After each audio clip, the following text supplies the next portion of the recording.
안녕하세요. 오늘은 기보법의 발전에 대해 설명드리도록 하겠습니다. 짧게 설명하면 짧게 끝날 수 있는 내용이니까 최대한 빠른 속도로 설명드릴게요. 자, 음악은 두 가지 방식으로 기록이 돼요. 스코어와 레코딩, 악보를 통해 기록이 되고 음원을 통해 기록됩니다. 악보가 없다면 가르치기가 어렵고 기억되기가 어려워요. 레코딩, 음원이 없다면 당연히 듣기가 어렵고 이게 어떠한 곡인지 실현해 보기가 굉장히 까다롭습니다. 그래서 중세 시대에는 연구할 만한 충분한 소스가 남아있지 않은데 그게 왜 그러냐면 굉장히 표준화되어 있는 노테이션 방식이 천천히 발전하고 있었고 설령 사보되어 있는 곡이 있었다고 하더라도 그거를 대량으로 찍어낼 수 있는 프린팅 시스템이 아직 발견되기 이전이었어요. 그래서 이러한 사보는 뭐든지 손으로 진행했어야 됐고 그러한 손사보를 할 수 있는 사람이 많지 않았다라는 것과 손사보를 할 수 있는 페이퍼, 종이의 사용도 일반적이지 않아서 동물 가죽을 사용했는데 비쌌고 다루기가 까다로웠다라는 겁니다. 그리고 그나마 남아있는 악보들도 2차 세계대전 때 모두 소실되었다라고 얘기하고 있어요. 이게 중세 시대에 충분한 교육적 자료가 남아있지 않은, 악보 자료가 남아있지 않은 이유입니다. 중세 시대는 서로마 제국이 멸망하면서부터 동로마 제국이 멸망하는 때까지 대략 500년에서 1450년까지를 의미하고요. 그리스 로마 시대라고 불리는 고대부터 르네상스까지의 사이에 있는 중간기 혹은 암흑기라고 불립니다. 그러면 그나마 중세 시대에 발전됐던 이러한 기보법이 없었을 때는 어떠한 시대를 살았냐면 구전 전승의 시대를 살아요. 오럴 트레디션이라고 해서 입에서 입으로 전해지는 정보의 전달 시대를 살게 됩니다. 이 시대에 대한 평가를 잠시 보면 8세기 동안 로마에서는 선율을 표준화하고 완벽하게 재현하는 방법을 교육시키려 시도하였다. 이런 과정이 기억과 귀에 의존하는 한 선율은 변화되고 성과 고정화를 위해 기록 방식이 필요하다고 느꼈다. 구전전승의 시대에서 기보가 발전하는 시대에 대한 설명이 이러합니다. 기억과 귀에 의존하는 한 기존에 있었던 정보들은 계속 변화를 겪게 돼요. 그래서 우리의 좋은 문화 예술을 하나의 방식으로 남겨두려면 고정화된 기록 방식이 필요하다는 게 느껴서 기보법이 발전을 하게 됩니다. 네음악 기보법을 보면 음악 기보법에서 현존하는 가장 오래된 성가집은 9세기 말경이에요. 대략 1000년경이죠. 그러니까 500년의 중세 시대가 시작됐다면 중세 시대의 500년 동안도 기보법이 전혀 발전되지 않은 상황을 살게 됩니다. 이때의 기보는 선율의 방향만을 표시하고 정확한 음정과 길이가 없었어요. 이런 모습입니다. 텍스트가 써 있고 그 텍스트 위에 선율의 방향이 어떠한 방식으로 진행하는가, 선율의 진행, 방향 정도만 기록하고 있어요. 이러다 보니까 고정된 높이도 없고 정확히 어느 정도로 올라가야 되는지, 리듬은 어떠한지 너무 정확하게 기록할 수가 없죠. 그러다 보니까 역시 이것도 기억에 의존해서 정보를 전달하게 되는, 물론 아무것도 없는 것보다는 조금 쉬웠겠지만 그래도 여전히 한계를 갖고 있는 걸 볼 수 있습니다. 이게 9세기 말경부터 대략 한 10세기 정도까지의 상황이에요. 그러다가 정간 네우마, 높이가 있는 네우마가 대략 10세기경에서 11세기경에 나와요. 그래서 텍스트가 있고 그 위에서 보시는 대로 freeform wavy line이라는 라인이 있으면 그 라인 사이로 쭉 빨간색이 가는 걸 볼 수 있습니다. 이게 기준 높이예요. 이 기준 높이 하나를 준 것만으로도 어쨌든 이 음보다 높고 이 음보다는 낮고 혹은 이 음에 걸쳐져 있으면 조금 더 기억하기가 쉽고 조금 더 파악하기가 쉽겠죠. 이러한 기보법의 변화가 대략 10세기에서 11세기경에 나타납니다. 다음으로 11세기 수사 귀도달의 초에 선과 칸의 배열 방식이 등장해요. 즉, 텍스트가 있으면 역시 free, wave, form이, 라인이 그려져 있고 조금 더 선들이 많아지고 있는 걸 볼 수 있어요. 이때 이 선에 특정 높이가 표기되는 게 그게 F와 C 음이고 이 F와 C 음을 표기한 것들이 나중에 음자리표로 진화를 합니다. 한 선을 몇 개 더 그은 것만으로도 중심되는 기준음들을 잡을 수 있다는 생각, 여기까지 오는데 또 오랜 시간이 걸리죠. 그런 다음에 이렇게 선으로만 존재하던 것들을 조금 더 박스 형태의 네모 칸으로 음표처럼 기보하던 게 13세기쯤 나타나요. 그래서 13세기쯤 성가는 사선보에 음자리표를 가진 사각형 네우마로 기록, 솔렘 성가 기보법이라고 불리는 기보법이 탄생을 합니다. 그래서 그레고리안 성가의 누가 그런데 그레고리오 성가라고 불러야 되고 그레고리안 찬트라고 표현해야지 맞다고 하더라고요. 그래서 그레고리오 성가의 이전에 있었던 지금의 5선보로 기록되어 있는 현대 표기법이 아니라 고전 표기법을 보면 지금도 4선보를 따라가고 있어요. 그러면 이 4선보가 있을 때 대체 이 음은 무슨 음인가? 어떻게 따라가야 될까요? 일단 조표를 봐야 돼요. 이 조표가 지금의 뭐처럼 보이시나요? 힌트가 있습니다. 이렇게 생긴 게 C 클랩, 이렇게 생긴 게 F 클랩이에요. 생긴 게 F 클랩 같죠. F 클랩이라는 경우는 여기 푹 파여 있는 선에 걸쳐져 있는 위치, 음이 F라는 얘기예요. F의 자리를 알려주는 클래프. 그래서 이 선이 F가 됩니다. 그러면 파, 미, 레 해서 이 음은 레가 되겠죠. 조표를 볼 줄 알면 이게 4선보든 5선보든 6선보든 조금 익숙치 않아서 문제지 악보는 얼마든지 읽을 수가 있어요. 이 4선보 음자리표 이후에 13세기에는 5선보가 드디어 등장을 하고 현대 표기에 5선보가 등장을 하고 거기에서 멈추는 게 아니라 4선보, 5선보, 6선보까지가 17세기까지 쭉 쓰입니다. 지금도 기타는 6선보를 써요. 타브 스태프라고 해가지고. 그리고 베이스 기타 같은 경우는 타브 스태프에 4선보를 씁니다. 그러니까 5선보의 음표로 표기되어 있는 방식이 우리가 지금 익숙하고 정형화되어 있고 많이 써서 그렇지 그 표기 방식만 유일하지 않아요. 퍼커션 같은 경우는 한 줄로 표기되어 있는 것도 볼 수 있죠. 그래서 표기법은 그 목적에 따라서 다양하고 현대 음악가들의 아이디어가 발전할수록 기보법은 굉장히 그래피컬 기보법이라던가 아니면 텍스트 기보법 등 음악을 저장하는, 기록하는 방식은 굉장히 다양하게 등장하고 있어요. 이러한 기보법은 뭘 의미하냐면 기억법, 뉴머닉이라고 말하는 기억법에 근거한다라는 거예요. 그게 무슨 얘기냐면 조금 더 쉽게 기억할 수 있고 그렇게 기억된 걸 조금 더 쉽게 가르칠 수 있는 그러한 기술들이 이 기억법입니다. 그래서 음악은 더 이상 오럴 트래디션, 구전 전승에 기대지 않아도 된다. 왜냐하면 기보법이 생겼으니까. 그라우트 서양악사 70페이지에는 어떤 얘기가 나오냐면 일반적으로 가수가 기계적 암기를 통해 멜로디를 익히기 위해서는 10년 이상의 시간을 투자해야만 했지만 귀도는 귀도 달해줍니다. 계명창과 보포 기법법을 사용함으로써 보포 기법법이 지금까지 보신 기법법이고요. 계명창은 뒤에서 보시게 될 기도 달해초의 또 한 가지의 발명품이에요. 계명창과 보포 기법법을 사용함으로써 1년 혹은 길어도 2년 안에 완벽한 가수를 양성할 수 있었다. 여기서 말하는 가수는 지금의 BTS가 아니고요. 교회 성가대라고 보시면 돼요. 당시에 중세시대의 음악을 할 수 있는 사람은 굉장히 한정적이었었어요. 러프하게 얘기하자면 오직 남자였고 오직 교회에 속해 있는 교회에서 허가받은 사람들만 음악을 연주하고 음악을 다룰 수가 있었어요.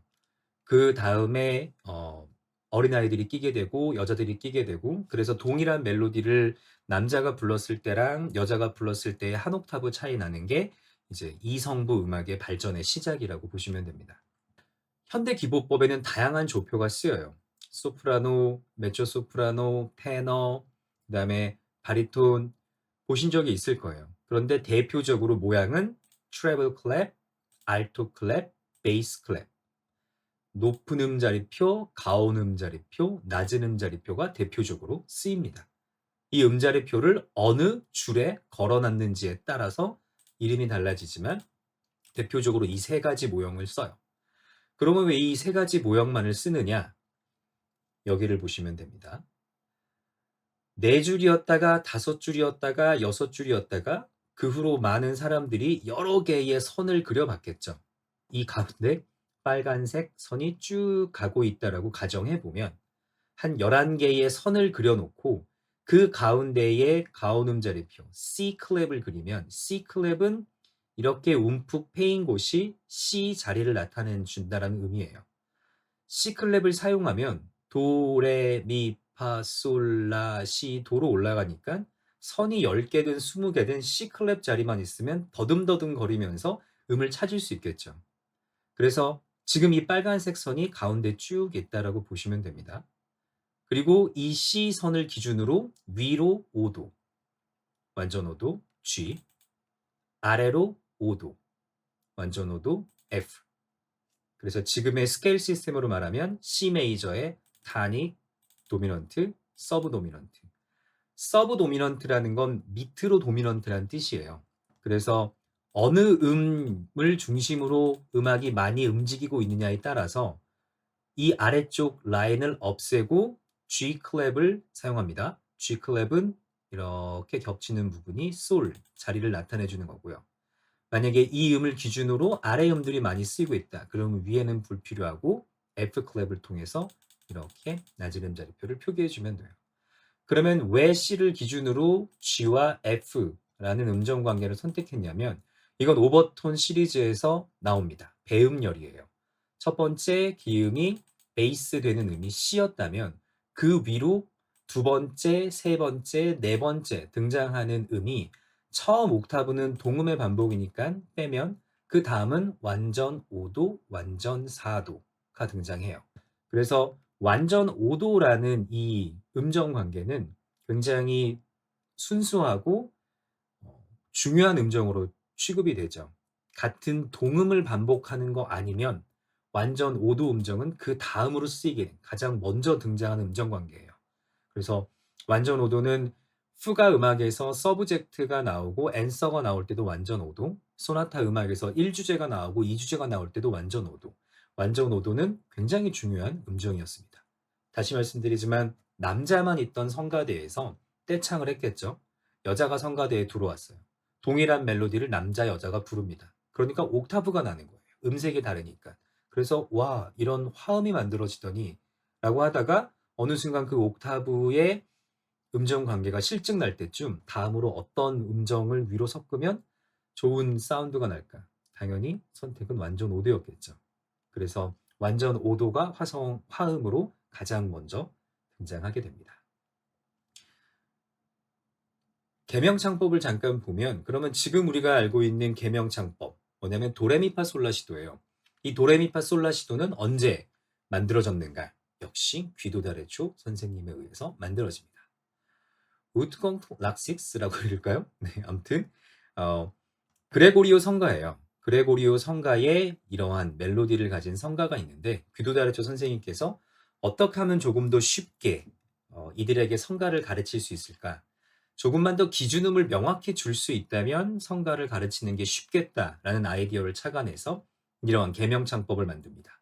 쉽게 말해서 이 멜로디는 구전 전승을 통해서 계속 전달되어 오던 멜로디예요. 많은 사람들이 알고 있고 익숙했던 멜로디겠죠. 그래서 어느 날 선생님께서 이걸 보니까 첫 번째의 가사가 지나가는 부분들만 찍었더니 F 클랩입니다. 파, 미, 레, 도, 도 멋있기 멋있기 멋있기 멋있기 멋있기 레 멋있기 멋있기 멋있기 멋있기 멋있기 미 멋있기 멋있기 멋있기 파, 솔 이렇게 음이 하나씩 올라가는 현상을 발견했다 이거예요. 그래서 이 첫 번째에 있는 단어들만 따서 웃, 레, 미, 파, 솔, 라까지를 만들고요.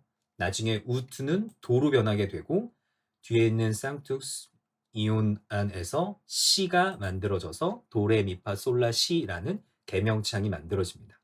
이 계명창을 통해서 사람들은 이 노래를 알고 있었다면 그 첫 음절만 따서 부를 수 있으니까 조금 더 뭔가를 배우고 익히기가 쉬웠겠죠. 이게 귀도다르초 선생님의 계명창법, 소니제이션입니다. 자, 혹시 노트르담 드 파리 뮤지컬 보셨나요? 노트르담 드 파리는 그 빅토르 위거의 소설 1831년 소설을 베이스로 해서 1998년에 시작된 프랑스 뮤지컬이에요. 노트르는 아워라는 뜻이고 담은 말하자면 우먼이에요.